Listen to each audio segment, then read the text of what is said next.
and Americans rebel against Democrats' lawlessness. A ray of hope in tonight's preamble. The biggest threat to the civilized society is the Democrat Party. They are no longer the party of Kennedy or even Clinton.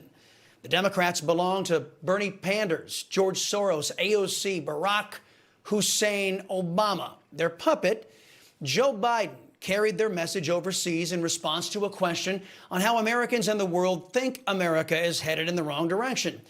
In a most unpresidential fashion, Joe Biden attacked a co-equal branch of government on foreign soil, and then he proceeded to cram lie after lie into a 23-second soundbite. Watch. They do not think that.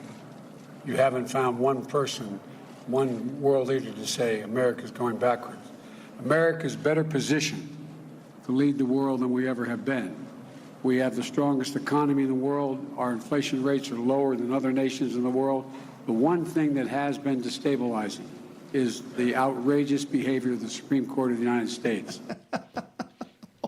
Oh, okay, let's deal with these one at a time. First, Joe Biden, like Barack Hussein Obama before him, trashed his own countrymen on foreign soil. Americans with a conscience find that contemptible and rightly condemn it. Let's deal with his claim that not one person, not even world leaders, think America is going backwards under his rule. Technically, he might be correct. Not one person, but millions of persons think Biden is taking America in the wrong direction. According to the latest NORC Associated Press poll, an average of 85% of Americans think the country is headed in the wrong direction. Democrats alone have been growing increasingly pessimistic, with 78% unhappy with the nation's current course. Now, let's deal with this contention that our inflation rates are lower than other nations in the world. Let's see. The U.S. sits at 8.3% inflation rate, so maybe Biden's right. Wait a minute. Wait a minute. The U.K. is less at 7.8%. So with the exception of the U.K., Germany sits at 7.4%. So with the exception of the U.K. and Germany, well, wait a minute. Canada is lower at 6.8%. So with the exception of the UK, Germany, and Canada, wait a second, Italy is also lower at 6%. So with the exception of the UK, Germany, Canada, and Italy, France is also lower at 4.8%. So with the exception of the UK, Germany, Canada, Italy, France, oh, wait a second, Japan sits at 2.5%. So it looks like Joe Biden is lying to us again, just like he and his team lied to us when they said inflation would be transitory. This is all straight out of the Barack Hussein Obama playbook. Just give a speech and lie, and everything's going to be all right. Sadly, that's not the case in the lives of everyday Americans. From the price of life's essentials to the price at the pump, from open borders to our crime-infested streets, Joe Biden and his Democrats are failures when it comes to benefiting our people. And Americans have had enough. We're all feeling very unsafe. We're all angry. And let's remember why. It starts with the seat of the President of the United States. He has wronged this nation's glory. He has taken down our morals, our true gift of the land of the free. He must be impeached. There's an old expression that says, don't pee on my feet and tell me it's raining. Though I can't confirm it, folks, I suspect that slogan was made to address those with left-wing values and sensibilities. Joe Biden appears to think it's good enough to proclaim that everything is fine when it clearly isn't.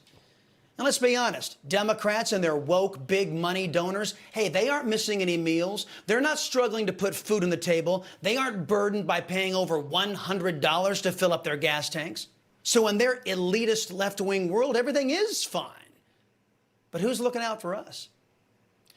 Let's continue this preamble with an answer to that question, one at least. Stunning headline from the Epic Times reporting that a Texas sheriff drove 4 illegal aliens to the border and, quote, deported them. This after several sources allege that Joe Biden and his Democrats have given up operational control of our border to narco-terrorists. Joining me now, the sheriff of Kinney County, Texas, Brad Coe. Sheriff, welcome back. It's always great to see you, sir. You know, the Epic Times says you deported these illegal aliens. Technically, you didn't. Tell us what happened. That's correct. technically I didn't. And it's good to see you again. We had a situation where we had some illegal aliens that were been involved in a significant accident. The smuggling vehicle they were in ended up in a pursuit, and it rolled. EMS arrived on scene, checked everybody out. Nobody requested any medical attention. However, we could not turn them over to immigration authorities because of a policy in place that says I have to take them to an emergency room, have them checked out by a doctor before they would accept responsibility to do whatever it is they were going to do with them. I don't have the resources to take 4 people to an emergency room and deputies sit there for, could be 30 minutes, it could be 3 or 4 hours. We don't know. So instead of tying up my deputies and tying up the ER personnel, I made the command decision, take them back to the border, Eagle Pass, take them to the port of entry, send them home. Right. And it's fair to point out they refused medical treatment. You couldn't force them to undergo medical treatment, so you just took them over to Eagle Pass, said go that way. That's the way to where you came from, and so and I think a lot of Americans would prefer that would be done to those who are coming to this country illegally. And Sheriff, as you know, the Democrat Party has dedicated itself to supporting illegal immigration. Are you concerned that some of them may try to punish you for daring to uphold the law? Am I afraid of my own government? At this point in time, I'm starting to think I am. The federal government actually has basically one job, and that's to protect the citizens of the United States. And they've given up operational control of the border, so they're not fulfilling their obligation, A, to the country, B, to the state of Texas. When we joined the union, that was part of the agreement that the United States would protect our border from Mexico and protect the citizens and the residents of the state of Texas, and they're not doing that. That is part of our mutual compact in the Constitution. By the way, the Supreme Court has ruled in favor of Joe Biden's ending Trump's Remain in Mexico policy. This after the courts claimed that Trump couldn't end Barack Hussein Obama's executive order that created DACA. Now, even though this isn't the court's job, we understand that to set policy.